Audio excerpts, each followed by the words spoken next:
पिछले 3 माह में बार बार अपना मौक़िफ़ तब्दील करने वाले मारूफ सहाफ़ी और तजज़ियाकार कामरान खान ने कहा है कि इमरान खान को इक़्तिदार से बेदखल करने वालों से जो गलती सरज़द हुई है, इसे फ़ौरी दुरुस्त करने का फ़ैसला हो चुका है। उन्होंने कहा कि मौजूदा हुकूमत को अपना इक़्तिदार बरकरार रखने के लिए इस्टेब्लिशमेंट की हिमायत दरकार है, लेकिन इस्टेब्लिशमेंट पहले ही इमरान खान को निकालने के फ़ैसले पर पछता रही है, इसलिए वो शहबाज शरीफ का साथ नहीं देगी।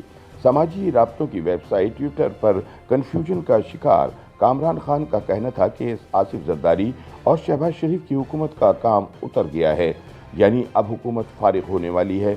उन्होंने कहा कि मेरी इत्तलात के मुताबिक मार्च और अप्रैल में सरजद होने वाली गलतियां अब फौरी तौर पर दुरुस्त करने का फैसला हो चुका है। एजेंसियों के करीब समझे जाने वाले कामरान खान का कहना था कि ऐवान इक़्तिदार से रोने पीटने की आवाज़ें सुनाई दे रही हैं। सुप्रीम कोर्ट ने अज़खुद नोटिस लेकर जरदारी और शहबाज हुकूमत की जानिब से मनी लॉन्ड्रिंग केसेस, करप्शन और जाली बैंक अकाउंट्स केसेस तहस नहस करने का मिशन नाकाम बना दिया है। इससे पहले सुप्रीम कोर्ट मुनर्रिफ अराकीन से मुताल्लिक केस में पंजाब की हमजा शहबाज की हुकूमत का मुस्तकबिल तारीख कर चुकी है।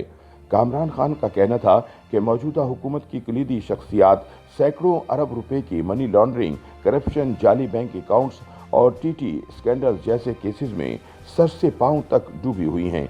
अगर आज सुप्रीम कोर्ट अज़खुद नोटिस के जरिए इन केसेस को ठिकाने लगाने की हुकूमती साजिश का किला कुमा न करती तो फिर एक भरपूर अवामी इनकलाब आ जाता। अपनी एक और ट्वीट में कामरान खान ने लिखा कि भाई, अगर फैसले करने की हिम्मत नहीं थी या मईशत की समझ नहीं थी तो इक़्तिदार हड़प करना क्या बहुत ज़रूरी था।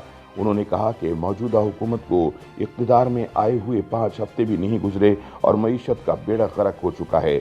आपसे ये फैसला भी नहीं हो रहा कि नवाज शरीफ पाकिस्तान लौट आएँ या लंदन में ही रहें। खुदारा इलेक्शन करवा दें, आवाम से फैसला ले लें। याद रहे कि नाक़दीन की जानिब से इस तनकीद का जवाब देते हुए मरियम नवाज पहले ही कह चुकी हैं कि इमरान ने अपने 4 साल दौरे हुकूमत में माशी महाज पर जो तबाही मचाई, इसको दुरुस्त करना 4 हफ्तों में मुमकिन नहीं। दिलचस्प बात यह है कि इमरान के इक़्तिदार के आखिरी दिनों में कामरान खान साबिक़ वज़ीर आज़म को पाकिस्तानी तारीख़ का नाकाम तरीन वज़ीर आज़म करार देते हुए थकते नहीं थे, लेकिन हुकूमत की तब्दीली के बाद जैसे ही इस्टेब्लिशमेंट ने इमरान खान की जानिब से फौरी इलेक्शन के मुतालबे की हिमायत शुरू की, कामरान खान ने भी अपना क़िबला बदल लिया और वो खासात के साथ खड़े हो गए। अब उनका कहना है कि इमरान की सियासी क़ुव्वत का अंदाज़ा इस बात से लगाया जा सकता है कि इनके खिलाफ 12 सियासी जमातें बशमूल पीपल्स पार्टी, नवाज लीग और जमीयत उलमाए इस्लाम मुत्तहिद हैं, लेकिन वो फिर भी फौरी इलेक्शन करवाकर खान का मुकाबला करने से खौफजदा हैं।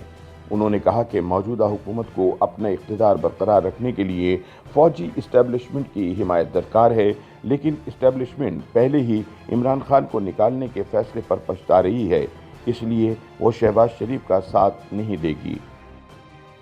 YouTube पर गूगली न्यूज देखने के लिए youtube.com की सर्च बार में गूगली न्यूज टीवी टाइप करें। गूगली न्यूज के पेज पर सुर्ख रंग के सब्सक्रिप्शन वाले बटन पर क्लिक करना ना भूलिए। YouTube पेज पर अपलोड होने वाली वीडियोस से बाखबर रहने के लिए बेल आइकन पर क्लिक कीजिए। आपको हर नई वीडियो के बारे में नोटिफिकेशन मौसूल हो जाएगा।